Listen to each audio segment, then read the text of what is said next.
दिल्ली के मुख्यमंत्री अरविंद केजरीवाल की जमानत याचिका पर सुप्रीम कोर्ट के 2 जज सहमत है, लेकिन सीबीआई की गिरफ्तारी पर उनकी राय अब अलग अलग है।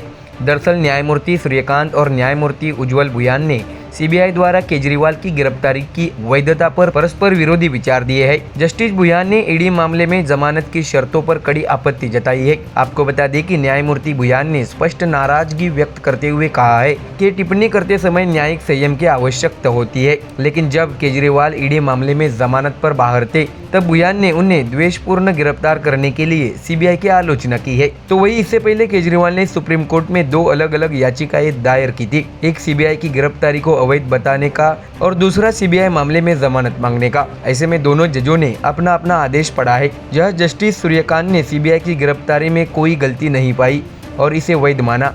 वही जस्टिस उज्ज्वल भुयान ने गिरफ्तारी के समय का हवाला देते हुए सीबीआई की मंशा पर सवाल उठाए।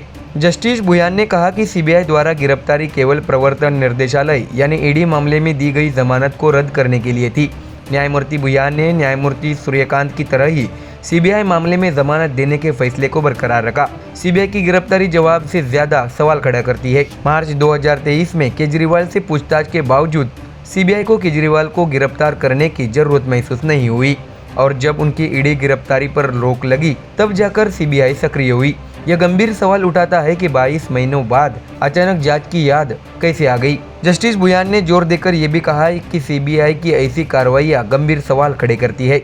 सीबीआई केंद्र सरकार का पिंजरे में बंद तोता है। ऐसा नहीं देखा जाना चाहिए कि जनता के मन में सीबीआई को लेकर गलत भ्रम पैदा हो। सीबीआई को निष्पक्षता से काम करना चाहिए और यह सुनिश्चित करना चाहिए कि गिरफ्तारियां मनमानी न हो। सीबीआई को लेकर यह धारणा दूर करनी चाहिए कि वह पिंजरे में बंद तोता है, बल्कि यह दिखाना चाहिए कि वह एक स्वतंत्र यंत्रणा है। न्यायमूर्ति भुयान ने इस बात पर जोर दिया कि जांच में सहयोग का मतलब यह नहीं है कि आरोपी को अभियोजन पक्ष की इच्छा के अनुसार सवालों का जवाब देना होगा। अगर केजरीवाल ईडी मामले में जमानत पर है तो उन्हें जेल में रखना न्याय का मजाक है। गिरफ्तारी की शक्तियों का उचित प्रयोग किया जाना चाहिए। भुयान ने यह भी कहा कि कानून का इस्तेमाल अत्याचार के लिए नहीं किया जाना चाहिए। उन्होंने केजरीवाल को दिल्ली सचिवालय में प्रवेश करने या फाइलों पर हस्ताक्षर करने से रोकने वाली पिछली शर्तों पर कड़ी आपत्ति जताई, लेकिन अदालत के आदेश के कारण टिप्पणी करने से इनकार कर दिया। जस्टिस संजीव खन्ना और दीपांकर दत्ता की पीठ द्वारा ईडी मामले में दी गई जमानत का जिक्र करते हुए भुयान ने कहा, केजरीवाल को सचिवालय में प्रवेश करने या फाइलों पर हस्ताक्षर करने से रोकने वाली शर्तें बेहद आपत्तिजनक है, लेकिन न्यायिक रोक के कारण मैं इस पर टिप्पणी नहीं कर रहा हूँ। तो देखा अपने सुप्रीम कोर्ट के जजों ने केजरीवाल को लेकर 2 अलग अलग राय दी है। ऐसे में केजरीवाल के ऊपर लगे हुए घोटालों का दाग ऐसे ही आसानी से साफ नहीं होने वाले। Bureau report MDR news. Kolkata doctor rape और हत्या मामले में घिरी पश्चिम बंगाल की मुख्यमंत्री ममता बनर्जी ने पहली बार इस्तीफा देने की तैयारी जताई है। सुप्रीम कोर्ट के आदेश के बावजूद डॉक्टरों का हड़ताल अभी भी जारी है। तो वही ममता बनर्जी ने अब कहा है कि वह इस्तीफा देने के लिए भी तैयार है। दरअसल पश्चिम बंगाल में जूनियर डॉक्टरों की हड़ताल जारी है। हालांकि बनर्जी ने समाधान खोजने के लिए सचिवालय में डॉक्टरों के 30 सदस्यीय प्रतिनिधि मंडल के साथ बातचीत और चर्चा करने की तत्परता दिखाई, लेकिन सचिवालय पहुंचने के बाद प्रतिनिधि मंडल ने बैठक लाइव करने की शर्त रखी। इस कारण संवाद विफल रहा। आपको बता दें कि मुख्यमंत्री ममता बनर्जी प्रतिनिधि मंडल से चर्चा के लिए नबन्ना के कॉन्फ्रेंस हॉल में 2 घंटे तक डॉक्टरों का इंतजार करती रही, लेकिन प्रतिनिधि मंडल ने बैठक को लाइव करने की मांग की और प्रतिनिधि मंडल कॉन्फ्रेंस हॉल तक नहीं पहुंचा। आपको बता दें कि ममता बनर्जी 2 घंटे तक खाली कुर्सियों के सामने बैठी रही, लेकिन प्रतिनिधि मंडल चर्चा तक नहीं पहुंचा। इसके बाद ममता बनर्जी ने अपना पक्ष रखा। ममता बनर्जी ने कहा कि मैं न्याय के लिए कुर्सी छोड़ने के लिए भी तैयार हूं। दरअसल पूरा मामला ये है कि ममता सरकार ने डॉक्टरों को पत्र लिखकर गुरुवार शाम 5 बजे चर्चा के लिए बुलाया था। डॉक्टर ने मांग की कि मुख्यमंत्री बनर्जी इस बैठक में शामिल हो, जबकि इस मांग को भी स्वीकार कर लिया गया, लेकिन सरकार ने बैठक के सीधे प्रसारण की मांग मानने में असमर्थता जताई। इसके अलावा 30 डॉक्टरों के प्रतिनिधि मंडल में से केवल 15 को ही अनुमति देने का निर्णय लिया गया। हालांकि डॉक्टरों ने चर्चा का प्रस्ताव स्वीकार कर लिया था, वे नबन न पहुंचे। मुख्य सचिव की ओर से दी गई जानकारी के मुताबिक 15 सदस्यों की जगह 32 सदस्यों का प्रतिनिधिमंडल बैठक के लिए पहुंचा।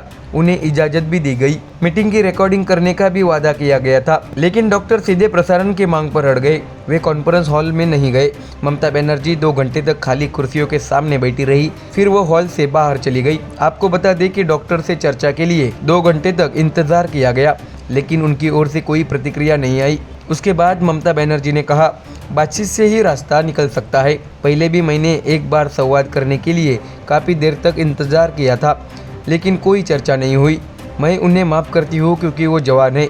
ममता ने यह भी कहा कि हमारे पास बैठक को रिकॉर्ड करने की व्यवस्था थी। बनर्जी ने कहा कि हम सुप्रीम कोर्ट की अनुमति से रिकॉर्डिंग साझा करने के लिए भी तैयार है। हम मामले की विस्तृत जानकारी पर चर्चा नहीं कर सकते क्योंकि इसकी जांच चल रही है, इसलिए हमारे पास रिकॉर्डिंग की सुविधा थी। हम भी न्याय चाहते हैं। अब ये केस हमारे पास नहीं बल्कि सीबीआई के पास चला गया है। ममता बनर्जी ने यह भी कहा है कि हम सीधे प्रसारण के बारे में भी सोचते, लेकिन कानूनी मुद्दे थे क्योंकि मामले की जांच चल रही थी। तो देखा अपने सीएम ममता बनर्जी अब पूरी तरह से गिर चुकी है और उन्होंने अब इस्तीफे की भी बात कर दी है। ऐसे में क्या ममता बनर्जी आने वाले दिनों में सीएम पद से इस्तीफा दे सकती है या नहीं, ये तो आने वाले दिनों में पता चल ही जाएगा। Bureau report MDR news. Maharashtra में लोकसभा चुनाव में महाविकास आघाड़ी ने राजधानी मुंबई में अपनी ताकत दिखाई है। आपको बता दें कि महाविकास आघाड़ी ने 6 में से 4 सीटें जीतकर महायुति को हराया था।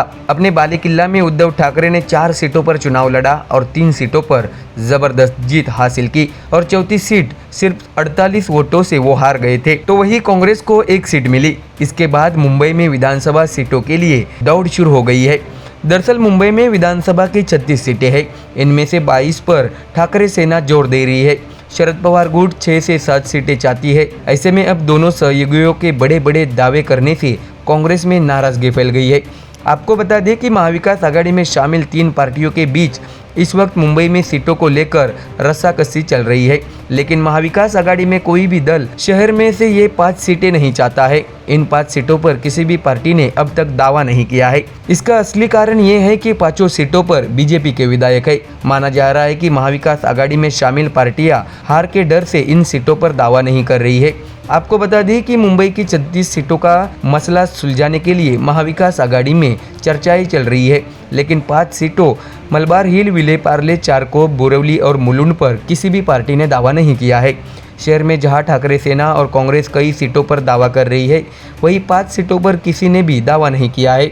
महाविकास आघाड़ी के घटक दलों को डर है कि अगर वे इन सीटों पर चुनाव लड़ेंगे तो वे हार जाएंगे। आपको बता दें कि महाविकास आघाड़ी की तीनों पार्टियों को मलबार हिल, विले पार्ले, चारकोप, बोरिवली और मुलुंड निर्वाचन क्षेत्रों में कोई दिलचस्पी नहीं है।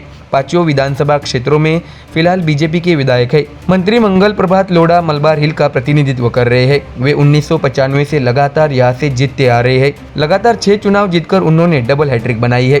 पिछले 2 चुनाव में उनका बहुमत 65,000 से ज्यादा रहा है।